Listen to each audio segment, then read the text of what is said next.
भारत के business landscape में ना एक बहुत बड़ा एक जबरदस्त बदलाव आ रहा है। सोचिए, एक ऐसी चीज जो हमेशा से कंपनियों के लिए सबसे बड़ी लागतों में से एक रही है, लॉजिस्टिक्स, अब वही उनका सबसे बड़ा कॉम्पिटिटिव एडवांटेज यानी फायदा बनने जा रही है।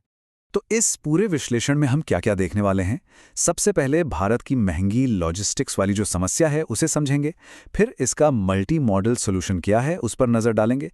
इसके बाद देखेंगे कि इससे कारोबार को असल में फ़ायदा क्या मिल रहा है। और हाँ, सरकार की इसमें क्या भूमिका है और आखिर में इसमें कौन से नए बिजनेस के मौके छिपे हैं, इस पर भी बात करेंगे। ठीक है, तो चलिए शुरू करते हैं। इस पूरी क्रांति को अच्छे से समझने के लिए ना हमें सबसे पहले यह समझना होगा कि प्रॉब्लम आखिर थी कितनी बड़ी। तो देखिए, भारत में लॉजिस्टिक्स की लागत जीडीपी का लगभग 14% है। अब जरा इसकी तुलना दुनिया के दूसरे देशों से करते हैं। अमेरिका में ये सिर्फ 8% है और यूरोप में 10%। मतलब ये जो अंतर है ना, ये बहुत बड़ा है। और इसका सीधा असर ये होता है कि हमारे प्रोडक्ट्स यानी भारतीय उत्पाद महंगे हो जाते हैं। और ये कितना बड़ा असर है, अंदाजा लगाइए। अगर हम इस लागत में सिर्फ 1% की भी कमी कर लें तो देश को हर साल 1.5 से 2 लाख करोड़ रुपए की बचत हो सकती है। ये एक बहुत बहुत बड़ी रकम है जिसे अर्थव्यवस्था में कहीं और बेहतर जगह इस्तेमाल किया जा सकता है। तो सवाल ये है कि इस इतनी ज्यादा लागत वाली समस्या का हल क्या है?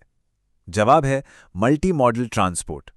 चलिए अब जरा इसको समझते हैं कि आखिर है क्या। देखिए, मल्टी मॉडल ट्रांसपोर्ट का सीधा सा मतलब है सामान को एक जगह से दूसरी जगह ले जाने के लिए 2 या उससे ज्यादा तरीकों का इस्तेमाल करना, जैसे कि समुद्री जहाज, हवाई जहाज, ट्रेन और ट्रक। इन सब को मिलाकर एक सिंगल इंटीग्रेटेड प्लान के तहत इस्तेमाल करना। असल मकसद है सामान को ज्यादा तेजी से, सस्ते में और सुरक्षित तरीके से पहुंचाना। पहले क्या होता था, हम ज्यादातर ट्रकों पर ही निर्भर रहते थे। नतीजा, ईंधन का ज्यादा खर्चा, सड़कों पर जाम और सामान पहुंचने में देरी।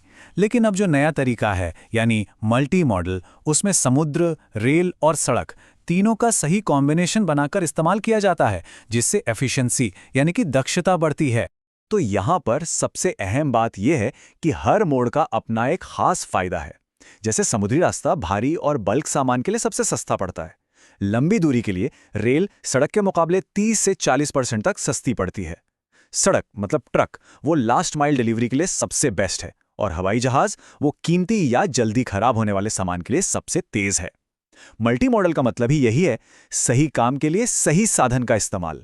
चलिए अब इस पर आते हैं कि ये नया मॉडल बिजनेस को एक जबरदस्त कॉम्पिटिटिव एज यानी दूसरों से आगे निकलने में कैसे मदद करता है। जब लंबी दूरी के लिए सामान को सड़क से हटाकर ट्रेन पर शिफ्ट किया जाता है तो पता है क्या होता है? सीधे सीधे 25 से 40% की लागत कम हो जाती है।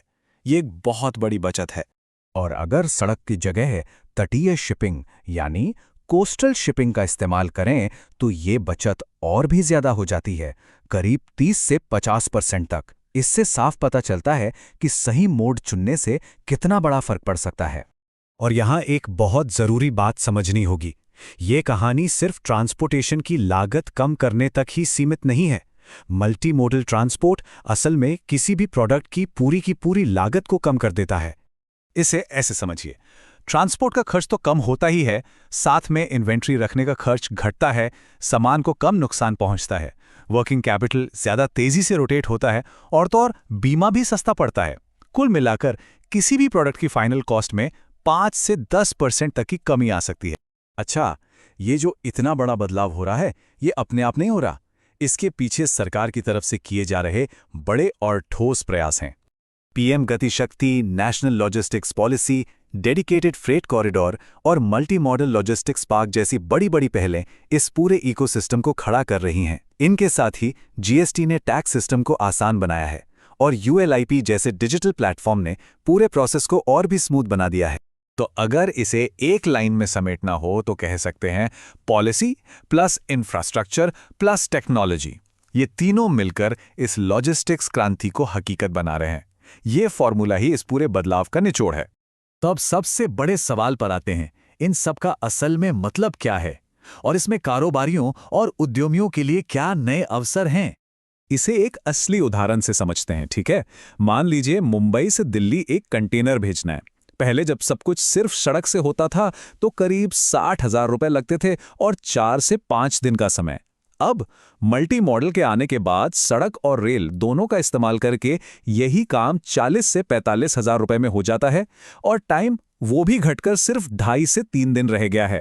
तो जो बिजनेस पहले से स्थापित हैं उनके लिए integrated logistics services, cold chain और एग्री लॉजिस्टिक्स, बंदरगाहों के पास वेयरहाउसिंग और डिजिटल फ्रेट प्लेटफॉर्म जैसे सेक्टर्स में ग्रोथ के बड़े मौके खुल गए हैं। और स्टार्टअप्स के लिए, अरे उनके लिए तो मौकों की भरमार है। एआई की मदद से route optimisation, predictive demand logistics, multi modal booking के लिए प्लेटफॉर्म बनाना, वेयरहाउस ऑटोमेशन और लास्ट माइल डिलीवरी के लिए इलेक्ट्रिक व्हीकल फ्लीट्स, इन सभी क्षेत्रों में इनोवेशन की जबरदस्त गुंजाइश है। तो कुल मिला के बात यह है कि जो कंपनियां आज अपनी लॉजिस्टिक्स को नए सिरे से डिजाइन करेंगी, वही कल के बाजारों पर राज करेंगी। ये सिर्फ एक छोटा मोटा बदलाव नहीं है, ये एक स्ट्रेटेजिक मोड़ है। तो अब सोचने वाली बात यही है, क्या बिजनेस इस क्रांति के लिए तैयार हैं?